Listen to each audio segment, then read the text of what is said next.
In the winter of 1934, as Berlin's streets filled with swastika banners, German women received a peculiar gift from their government: a bronze cross of honor of the German mother. Available in 3 classes, bronze for 4 children, silver for 6, and gold for 8 or more, these medals symbolized the Reich's most celebrated female achievement: prolific motherhood. The medals, worn prominently on black, white, red ribbons, represented more than recognition. They embodied the Nazi regime's comprehensive strategy to weaponize womanhood for its ideological aims. A Bavarian mother of 9, Anna Haag, recalled in her diary how local officials presented her with the gold medal in a ceremony attended by hundreds, where she stood alongside 16 other mothers as the mayor proclaimed them the saviors of German blood.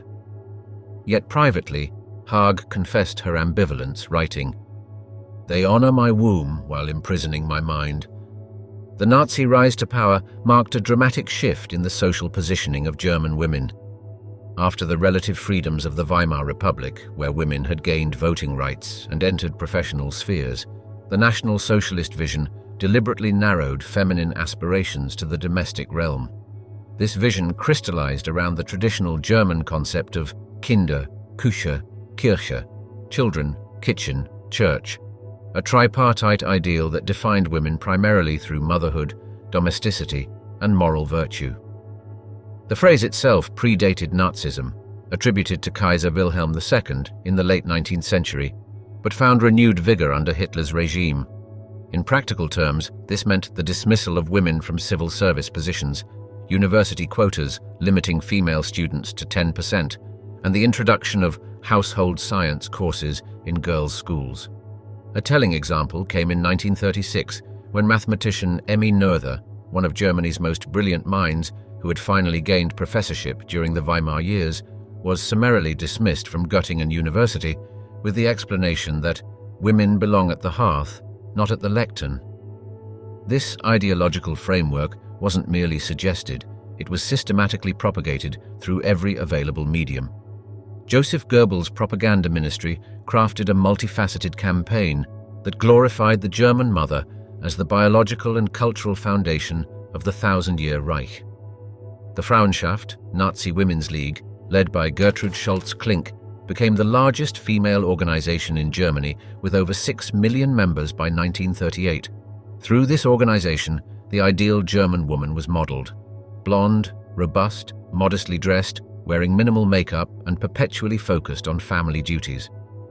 Scholz-Klink, herself a mother of 11 children from multiple marriages, became known as the perfect Nazi woman and traveled extensively giving speeches. In a 1936 address to the Nuremberg rally, she proclaimed, "The mission of woman is to minister in the home and in her profession to the needs of life from the first to last moment of man's existence." Ironically, this domestic champion maintained a rigorous public schedule with an office in Berlin and constant travel that kept her away from her own children for extended periods. The visual language of Nazi propaganda addressing women was distinctive. Posters typically depicted rosy-cheeked mothers surrounded by numerous fair-haired children against pastoral backgrounds, often with Germanic symbols. One famous 1935 poster showed a mother cradling a baby with text proclaiming, "Mothers, fight for your children." Another popular image displayed healthy Aryan families joyfully gathering around Hitler, suggesting his paternal relationship to the nation. These images reinforced the message that bearing children was not merely a personal choice, but a racial duty to the Volk and the Führer. The prominent illustrator Ludwig Hohlwein, whose pre-Nazi work had featured modern cosmopolitan women, pivoted dramatically to producing idealized rural mothers for regime posters. His 1939 work for the Winter Hilfswerk, Winter Relief Charity, depicted a Madonna-like mother figure against a snowy landscape with the caption, "Your sacrifice will warm them," a masterful blend of Christian imagery with Nazi racial ideology. Women's magazines underwent dramatic transformation under Nazi control. Publications like NS Frauenwarte, the Nazi Women's Observer, replaced articles about fashion and modern life with content emphasizing domestic skills, child-rearing techniques, and racial education. These publications sold the domestic role not as a limitation, but as a patriotic calling, the woman's battlefield in service to Germany. The popular women's magazine, Die Frau, featured a regular column titled The Genetic Health Court Speaks, which detailed cases of hereditary defects and encouraged readers to report suspected cases in their communities. Fashion advice shifted dramatically. The new German woman was counseled to reject French styles and cosmetics in favor of traditional dirndls and natural beauty. A 1936 feature in Frauenwarte advised, "Rouge and powder are remnants of the liberal era that sought to erase the differences between women and men. The German woman knows that her natural complexion speaks of health and racial strength." In radio broadcasts and speeches, Nazi leaders consistently emphasized women's biological destiny. Hitler himself, addressing the National Socialist Women's Organization in September 1934, proclaimed, "The world of the man is the state. The world of the woman is her husband, her family, her children, and her home." This distinct separation of spheres was framed not as subordination, but as natural complementarity. Women were told that their power came through their influence over future generations, a form of immortality through progeny. Reich women's leader Schultz Klink reinforced this message in her weekly radio program, Woman's Hour, which reached millions of German households. In one memorable broadcast from December 1937, she compared the mother's role to that of a gardener. Just as the gardener carefully selects the strongest plants for breeding, the German mother must recognize her sacred duty to nurture only the healthiest elements of our racial garden. Dr. Robert Ley, head of the German Labour Front, was more blunt in a 1937 speech. "The only study befitting a woman is the study of how to become a good mother." The regime's pronatalist policies went beyond propaganda to practical incentives. Marriage loans offered 1,000 Reichsmarks to young couples, with 25% forgiven for each child born. Women who left professional positions to marry received substantial dowries. The Mother's Day celebration was elevated to a state holiday, with elaborate ceremonies honoring prolific mothers. These material benefits reinforced the propaganda message that motherhood represented the highest calling for German women. In the industrial city of Essen, the Krupp munitions factory established a special Mother's Rest Home, where female employees with 4 or more children could spend 2 weeks annually in comfort while their children were cared for by state services. The Hitler Youth publication, The Young Woman, detailed the story of Maria Müller, a factory worker who became a celebrated local figure after leaving her job to marry and produce 6 children in 7 years. Her family received tax exemptions, preferential housing, and special food allotments, practical benefits that made the propaganda promises tangible. Perhaps the most extreme manifestation of the Nazi female ideal emerged in the Lebensborn program. Established in 1935 under SS leader Heinrich Himmler, this initiative created maternity homes where racially valuable women could give birth to children fathered by SS officers. The program eventually expanded to include kidnapped children from occupied territories who met racial criteria. Women participating in Lebensborn were portrayed as racial pioneers, biological soldiers advancing Germany's demographic future. They received the best prenatal care, special food rations, and substantial social support, all while being reminded of their contribution to racial improvement.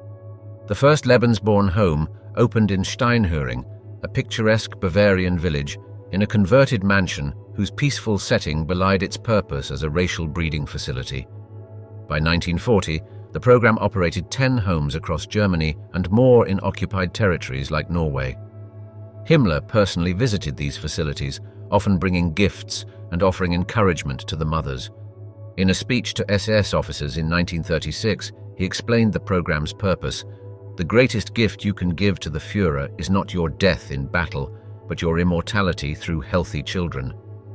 One participant, Irene Bauer, later recalled, "We were treated like queens but also like breeding livestock. The doctors measured our pelvises and examined our family trees as carefully as they monitored our pregnancies." While the public face of Nazi propaganda emphasized maternal virtue, another dimension of female participation emerged in medical and institutional settings. German nurses and midwives became crucial implementers of the regime's population policies. Following the 1933 law for the prevention of hereditarily diseased offspring, thousands of medical professionals participated in the forced sterilization of approximately 400,000 Germans deemed genetically inferior. In the industrial city of Cologne, nurse Elisabeth Winterhalter maintained meticulous records of her participation in 723 sterilization procedures over 4 years, noting in her professional journal, "Each operation represents one less burden on the genetic health of our people." The Reich Association of Midwives, led by Nana Conti, mother of Nazi Health Minister Leonardo Conti, required its 20,000 members to report birth defects and suspected hereditary conditions, making these traditional birth attendants into frontline enforcers of racial policy. This involvement deepened with the Action T4 program beginning in 1939. At facilities like Hadamar and Brandenburg, female nurses administered lethal injections and managed gas chambers that killed over 70,000 disabled individuals. These women were not portrayed in propaganda as killers, but as compassionate professionals preventing suffering and preserving racial health. Their uniform, the white nurse's dress with Red Cross, became a symbol of both care and clinical elimination of life unworthy of life. Nurse Irmgard Huber, who served at the Hadamar facility, later testified that she saw her work as mercy rather than murder. The head nurse at Brandenburg, Helene Wieczorek, received a special commendation from the Reich Chancellery for her dedication to racial hygiene after personally overseeing the deaths of more than 2,300 patients. Dr. Pauline Kneissler, who traveled between multiple T4 facilities administering lethal injections, maintained a professional journal in which she wrote, "Today, I released 14 souls from their earthly suffering. This is the true meaning of our healing profession, to cure what can be cured and to mercifully end what cannot." Graduation ceremonies included an oath to protect German blood, alongside the traditional pledge to care for the sick. This duality was perfectly captured in a 1941 graduation speech at the Reich Midwifery School in Dresden, where instructor Hertha Oberhäuser, who later conducted experiments at Ravensbrück concentration camp, told students, "Your hands will bring life into the world, but they must also know when to withhold care from those lives that would weaken our people." Both actions serve the same sacred purpose. By 1939, as Germany prepared for war, propaganda targeting women shifted subtly. While maintaining the domestic ideal, it increasingly emphasized sacrifice and resilience. Women were told to prepare for hardship, accept food rationing, and maintain homefront morale. Posters showed determined housewives making do with limited resources while supporting their fighting men. The female obligation expanded from merely producing children to sustaining the nation through coming trials. Magda Goebbels, wife of the propaganda minister and mother of 6, became the regime's model of wartime womanhood. In a widely circulated 1940 article titled "German Women in Wartime," she wrote, "The German woman now fights with weapons of the spirit, with patience in hardship, with silent courage before sacrifice, and with devotion to her people." This message was reinforced in practical ways through the Reichsmutterdienst, Reich Mothers Service, which trained women in skills like repairing clothing, cooking with minimal ingredients, and first aid. In Hamburg, housewives attended mandatory courses on victory cooking, learning to prepare nutritious meals from turnips, cabbage, and limited rations. The instructor, Hedwig Hale, had published a popular wartime cookbook titled "Stretching Meals Without Sacrificing Nutrition," that became standard issue for new brides.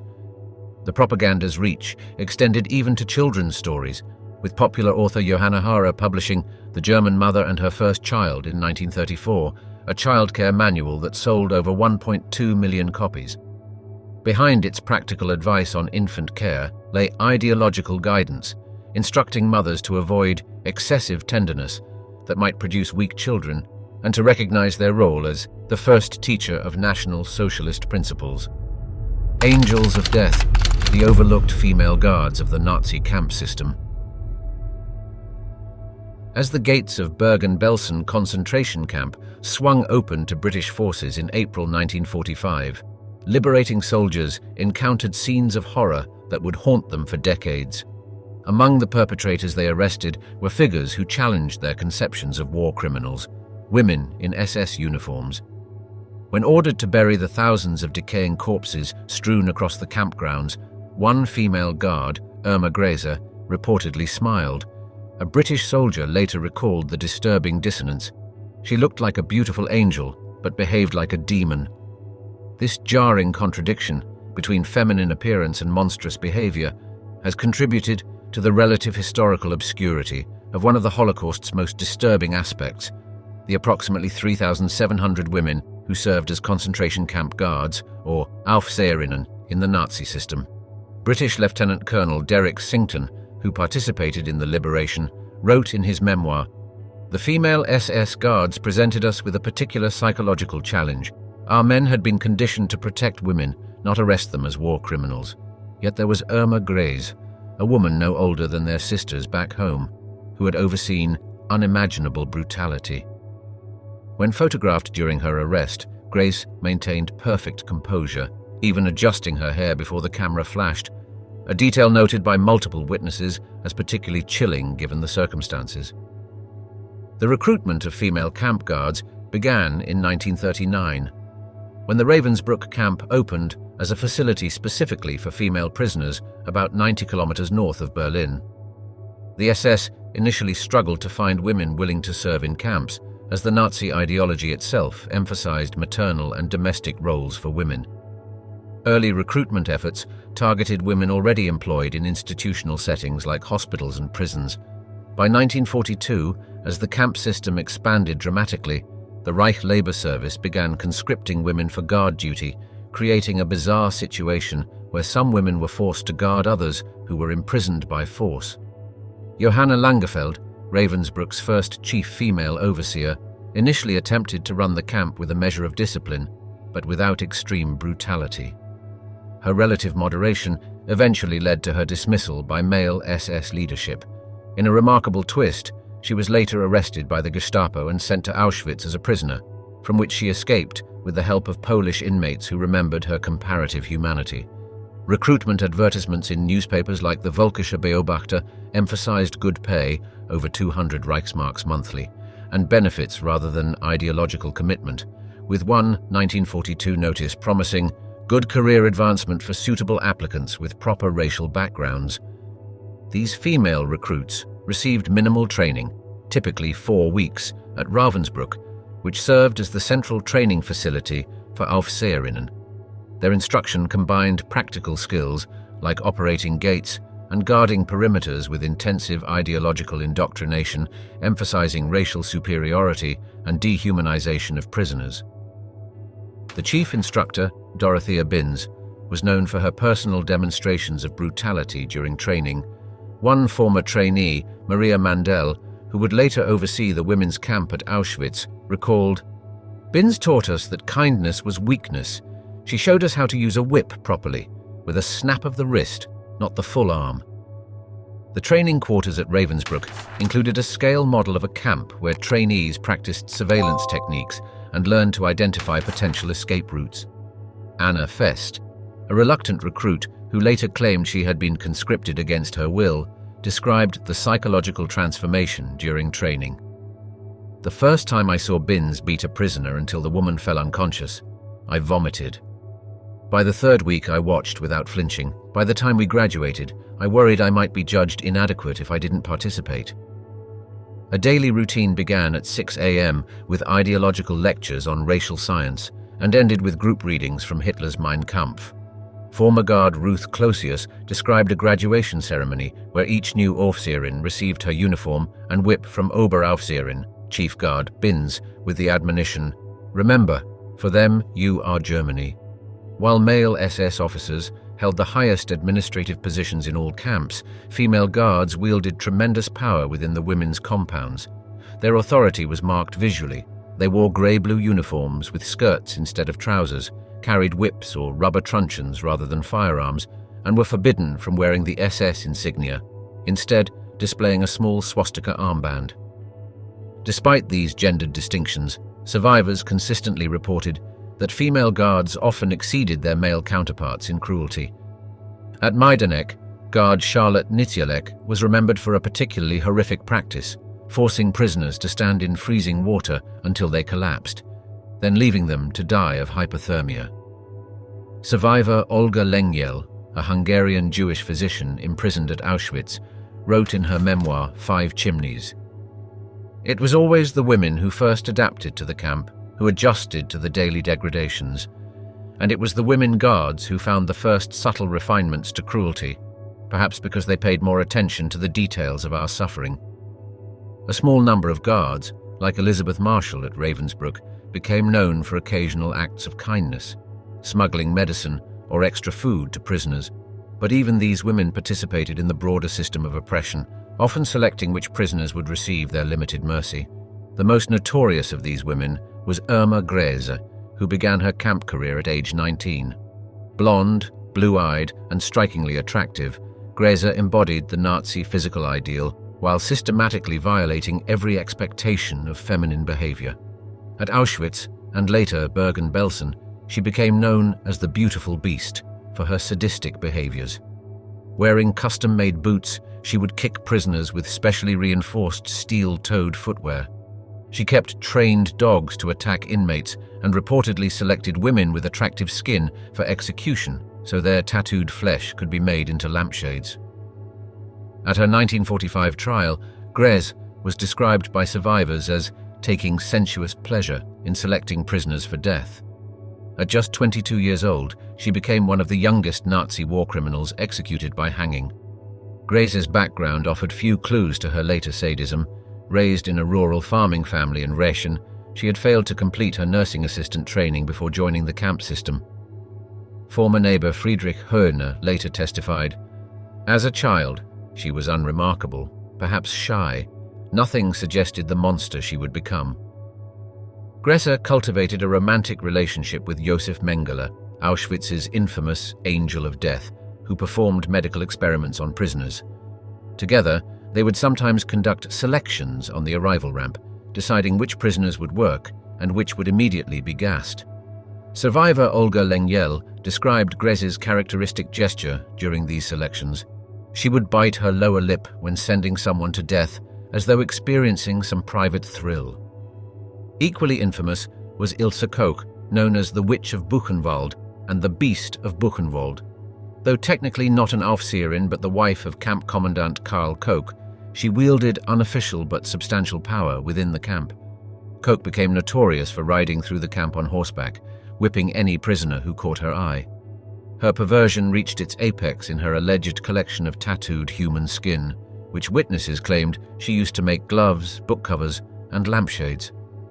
After the war, Koch was sentenced to life imprisonment by an American military tribunal, later had her sentence reduced, but was retried by German courts and again sentenced to life.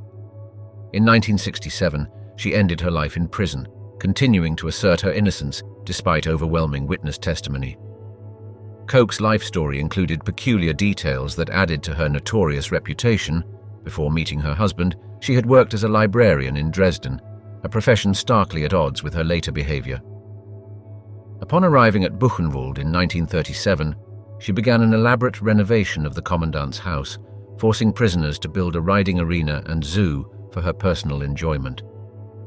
During American interrogation, Lieutenant Colonel Paul Berman reported that Koch showed more distress over the confiscation of her fur coat than discussions of mass murder. The controversial reduction of her sentence by American General Lucius Clay in 1948 from life to 4 years created international outrage and triggered a congressional investigation into whether she had received preferential treatment. At Majdanek concentration camp, Hermine Braunsteiner became known as the Stomping Mare for her habit of wearing iron-studded boots while jumping on prisoners' backs. Guards like Herta Ehlert and Herta Botha developed reputations for exceptional violence at multiple camps. At her trial, Botha defiantly stated, "Did I make a mistake?" The mistake was that it was a concentration camp, but I had to go to it. Otherwise, I would have been put into it myself." Braunsteiner's techniques included hanging women by their hair and selecting children specifically for transport to death camps. One survivor, Helena Stranad, testified, "Frau Braunsteiner would make sport of us. She played a game where we had to race to a fence and back. Those who returned last were taken away and never seen again. Herta Botha, known as the sadist of Stutthof, forced prisoners on death marches in the war's final days, beating stragglers with a wooden stick. When 19-year-old Soviet prisoner Alexandra Boyko stumbled from exhaustion, witnesses testified that Botti beat her until she stopped moving. Austrian-born Hildegard Lechert earned the nickname Bloody Brigitte at Majdanek for her habit of attacking prisoners with a whip embedded with iron shards. During winter roll calls that could last for hours in freezing temperatures, Lechert was known to drench selected prisoners with cold water and leave them to freeze. Many of these women came from ordinary backgrounds. Maria Mandel, who rose to become head of the women's camp at Auschwitz-Birkenau and was responsible for an estimated 500,000 deaths, had previously worked as a hotel receptionist. Juana Bormann, executed for war crimes committed at Auschwitz, had been a farm worker before joining the SS. Their transformation from civilians to killers represents one of the Holocaust's most disturbing psychological aspects. As historian Wendy Lower notes, these women were not born with Nazi values inscribed in their DNA. They were conditioned by the society around them and made choices within the constraints of a violent, racist regime. Mandel, from the small Austrian village of Münzkirchen, was described by childhood acquaintances as having been religious and even gentle before her Nazi involvement. At Auschwitz, she created the Women's Orchestra, forcing talented musician prisoners to play as others marched to work or death, a perverse intersection of cultural refinement and barbarity. Mandel kept meticulous records of prisoners who passed through her jurisdiction, signing each death order with her full name in elegant handwriting. When arrested in 1945, she was found with a leather-bound album containing photographs of her favorite prisoners, many of whom she had personally sent to gas chambers. Juana Bormann, despite limited education, rose to become a trusted dog handler at Auschwitz, training German shepherds to attack prisoners on command. At her trial, former prisoner Dora Safran testified, Bormann would smile and say, "Go get it," to her dog as though setting it upon a rabbit, not a human being. The post-war Allied trials of Nazi war criminals included prosecutions of female camp personnel, but these cases received less attention than those of male defendants. At the Bergen-Belsen trial in 1945, 11 women, including Gräser, were among the defendants. At the Ravensbrück trials conducted by Soviet authorities, 16 female guards were convicted. However, many more escaped justice entirely. Historian Daniel Patrick Brown estimates that fewer than 50 female camp guards were ever prosecuted from the thousands who served. At the Bergen-Belsen trial held in Lüneburg, Germany, the British prosecution team initially hesitated to seek death sentences for the female defendants, leading Chief Prosecutor Colonel T.M. Backhouse to remark, "The crimes know no gender." The trial featured testimony from over 100 survivors, including Ada Bimko, a Polish Jewish physician who provided detailed accounts of selections conducted by female guards. When Irma Gräser was sentenced to death, her final request was for a full SS uniform rather than prison clothes, a request denied by British authorities. Johanna Bormann, not to be confused with Juana, convicted of crimes against humanity at Bergen-Belsen, reportedly remained defiant until her execution, declaring to the rabbi, who offered spiritual comfort, "I die for Germany, and I'm proud of it." Some female perpetrators successfully reintegrated into post-war society by relying on gender stereotypes that made it difficult for authorities to believe women capable of such atrocities. Hermine Braunsteiner, the stomping mare, lived as a housewife in Queens, New York, until a Holocaust survivor recognized her in 1964. After extradition and trial, she was sentenced to life imprisonment in West Germany. When journalists asked how she had managed to hide in plain sight for nearly 20 years, her American husband expressed shock, stating, "I couldn't imagine her even hurting a fly." Braunsteiner had entered the United States in 1959 under the War Brides Act after marrying an American, Russell Ryan. She had disclosed her work as a warden, but omitted her SS affiliation and war crimes. Nazi hunter Simon Wiesenthal, instrumental in her identification, later wrote, "Female perpetrators benefited from a peculiar blindness in post-war justice. Prosecutors looked for monsters and saw housewives." Elfriede Rinkel, who had handled attack dogs at Ravensbrück, lived undetected in San Francisco for over 50 years, working as a dressmaker and marrying a German Jewish Holocaust survivor who died never knowing his wife's past. Only in 2006 was she finally deported from the United States. When confronted with evidence of her camp service, Rinkel reportedly said, "That was another lifetime. I was a different person then. The silent service, women spies and informants of the Third Reich." In November 1944, as Allied forces pushed through France, a beautiful blonde woman checked into a Paris hotel under the name Fräulein Doktor. Her French was impeccable, her papers spotless. She claimed to be a fashion buyer, explaining away her frequent absences and mysterious meetings. In reality, she was Elise Müller, a German intelligence operative who had been transmitting Allied troop movements to Berlin for months. When French resistance members finally tracked her down, they discovered a seemingly ordinary woman whose makeup case contained a sophisticated miniature radio transmitter.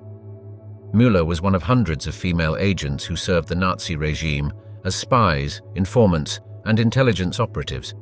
Women whose stories remain largely overlooked in the broader narrative of World War II espionage. The code name Fräulein Doktor itself had a storied history, originally belonging to Elsbeth Schragmüller, a formidable female spy during World War I who later trained Nazi intelligence officers. When captured, Müller reportedly told her interrogators with surprising candor, "Women make better spies because men talk to us freely, believing we understand nothing of importance." The French resistance members who apprehended her were initially skeptical that such a fashionable, attractive woman could be a high-level agent until they discovered her radio equipment was among the most advanced they had ever seen, including components miniaturized specifically for female operatives to conceal in cosmetic items. The Nazi propaganda machine celebrated the idealized German woman as mother and homemaker. But behind this public image, the regime's intelligence apparatus recognized the unique advantages female operatives offered. Women could move through checkpoints with less suspicion, access sensitive locations through romantic entanglements, and leverage gender stereotypes that assumed them to be politically naive. As Reinhard Heydrich, head of the Reich Security Main Office, reportedly told his officers, "No one suspects the woman knitting in the corner, yet her ears miss nothing." This cynical exploitation of gender expectations became a cornerstone of Nazi intelligence operations, both within Germany and across occupied territories. At a secret conference in Prague's Czernin Palace in 1941, Heydrich delivered a more comprehensive assessment.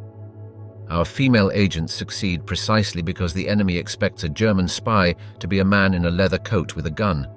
The English and Americans remain blind to the intelligence value of women, which gives us a critical advantage." This insight came from his wife Lena, who had observed how women at social gatherings were often treated as decorative presences rather than thinking beings, allowing them to overhear sensitive conversations. Walter Schellenberg, who would later head foreign intelligence for the SD, implemented Heydrich's vision by creating a card index of suitable female candidates, categorized by language skills, physical attributes, and psychological profiles, stored in a special vault at Prinz Albrechtstraße headquarters in Berlin. The recruitment of female agents began almost immediately after Hitler's rise to power. The primary intelligence organizations, the military Abwehr and the party-controlled Sicherheitsdienst, SD, maintained specialized female sections. The Abwehr's Section F, for Frauen or women, specifically trained female agents in espionage techniques, while maintaining plausible deniability by keeping their official status ambiguous. These women rarely appeared on official payrolls and were often compensated through indirect means, making their post-war identification particularly challenging for Allied investigators. Admiral Wilhelm Canaris, head of the Abwehr until 1944, personally authorized the creation of this female section after a successful operation in which Baroness Ingrid von Einem extracted critical naval intelligence from a British attaché in Istanbul. The training facility for Section F, disguised as a finishing school called Institut Heimatfreude, Homeland Joy Institute, operated from a secluded estate in Bavaria's Tegernsee region. There, recruits received instruction in everything from Morse code to poison application, often from female instructors who had served in World War I intelligence operations. One graduate, Margaret Müller-Schur, recalled, "We learned to kill with hatpins and how to seduce with a glance."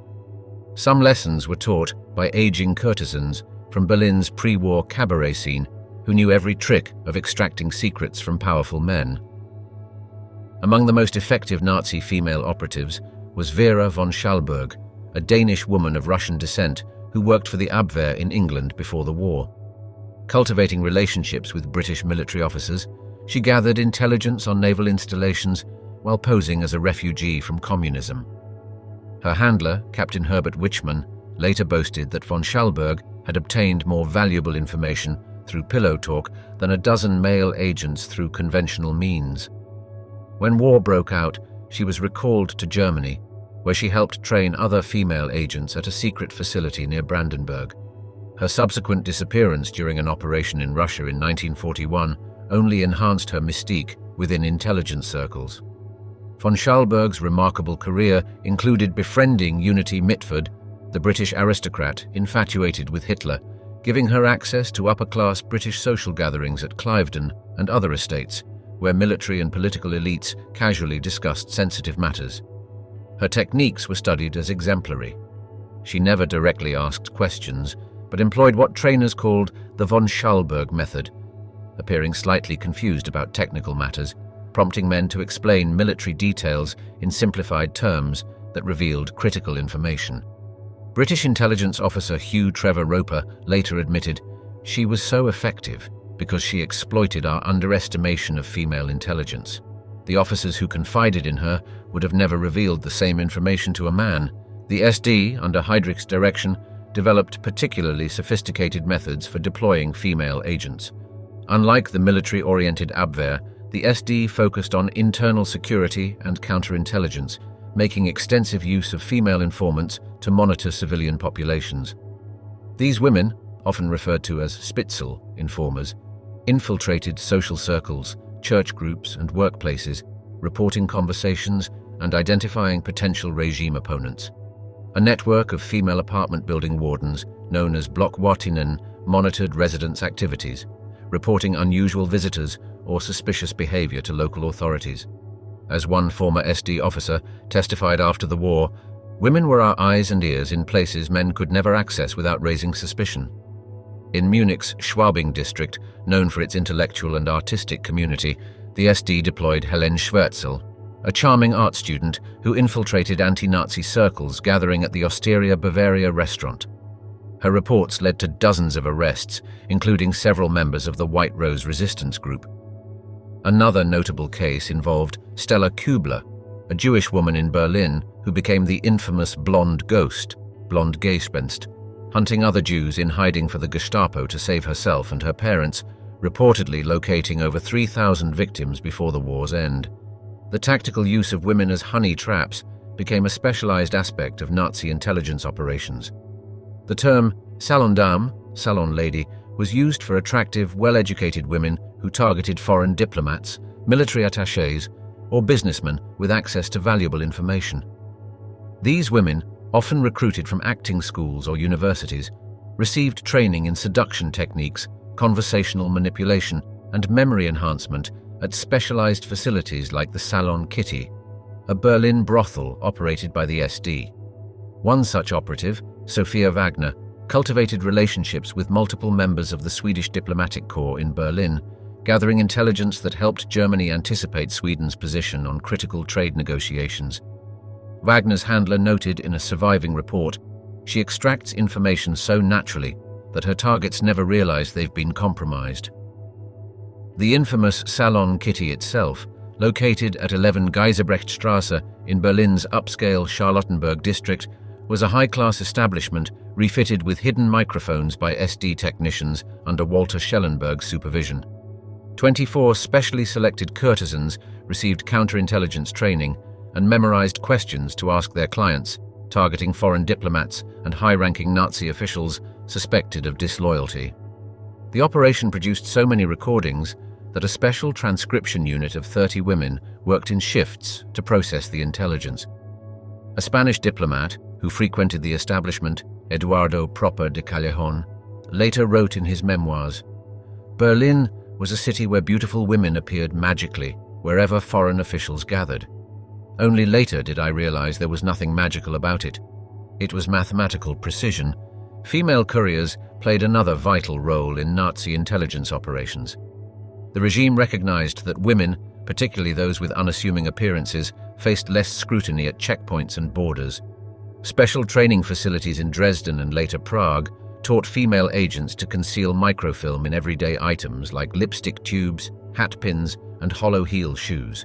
One courier, Maria Müller, no relation to Elise, made 27 crossings between Switzerland and Germany, carrying microfilm documents sewn into her undergarments.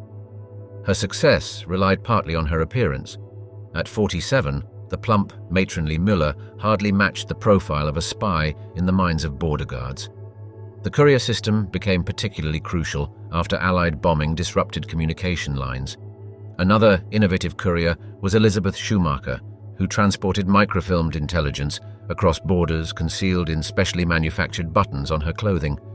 When questioned by Swiss border guards who found her multiple changes of clothes suspicious, she burst into tears, explaining she was visiting a lover and wanted to look her best each day, a performance so convincing they apologized for the inconvenience. Beyond professional operatives, the Nazi regime created systems that encouraged ordinary German women to become informants within their communities. The Gestapo maintained networks of civilian informers, nearly 40% of whom were women by 1943. These informants reported on neighbors, colleagues, and even family members for a variety of motivations: ideological commitment, financial incentives, personal grudges, or fear of becoming targets themselves. Court records from post-war trials reveal cases like that of Elizabeth Kusserow, a Berlin housewife who reported her neighbor for making disparaging remarks about Hitler, resulting in the neighbor's imprisonment at Ravensbrück concentration camp. When questioned after the war, Kusserow justified her action as patriotic duty during wartime. In Cologne, a study of Gestapo files showed that 73% of cases against enemies of the state originated from civilian denunciations rather than police investigation. Margareta Fischer, a schoolteacher in Dresden, became known as the listening ear, das hörende Ohr, for encouraging her students to report parents' private conversations, resulting in at least 14 families being investigated. The phenomenon became so widespread that Germans coined the bitter joke, "A German's most dangerous possession is a neighbor." More disturbing were cases of familial betrayal, like that of Irma Gröning, who denounced her husband's anti-Nazi comments to the authorities in Düsseldorf, telling investigators, "My loyalty to the Führer exceeds even my marriage vows." The husband received a 5-year sentence in Dachau. More successful was Inga Haag, who posed as a displaced Dutch woman in liberated Paris, securing work as a cleaner at American officers' quarters, where she photographed documents left in wastebaskets. Her intelligence on fuel supply challenges contributed to the planning of the Ardennes Offensive, Battle of the Bulge. As Allied forces advanced, some female agents adopted extreme measures. Herta Katharina Fischer in Milan swallowed her microfilm when about to be captured, requiring American intelligence officers to wait for nature to take its course before recovering the intelligence. A captured SD manual entitled "Women in Final Phase Operations" advised, "Female agents must now employ maximum sacrifice and cunning as they represent our last remaining advantage in a deteriorating strategic situation." The complicity of female informants in the Holocaust represents one of the darkest aspects of this history. In occupied territories, local women sometimes became paid informants, identifying hidden Jews for German authorities. In Amsterdam, a Dutch woman named Ans van Dijk, herself Jewish, was recruited by the Sicherheitsdienst after her arrest in 1943. Promising to spare her life, the SD had her infiltrate the Jewish underground. Van Dijk ultimately betrayed over 100 people, including many from her own community. After the war, she was one of the few women executed by the Dutch government for collaboration. The phenomenon extended across occupied Europe. In Marseille, Françoise Brunel received payment for each Jewish family she identified, developing a methodical approach of befriending Jewish children, gaining their trust, and following them home to discover hidden families.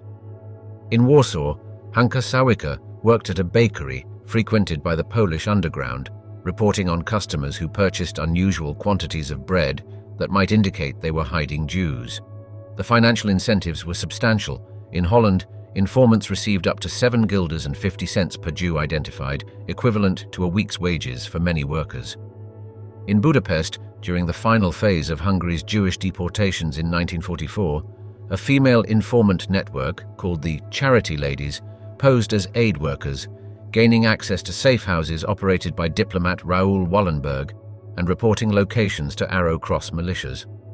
The ethical complexity of these cases is illustrated by Rachel Goldstein of Krakow, who became an informant after the SD threatened her children, later claiming, "I chose between strangers and my own flesh and blood.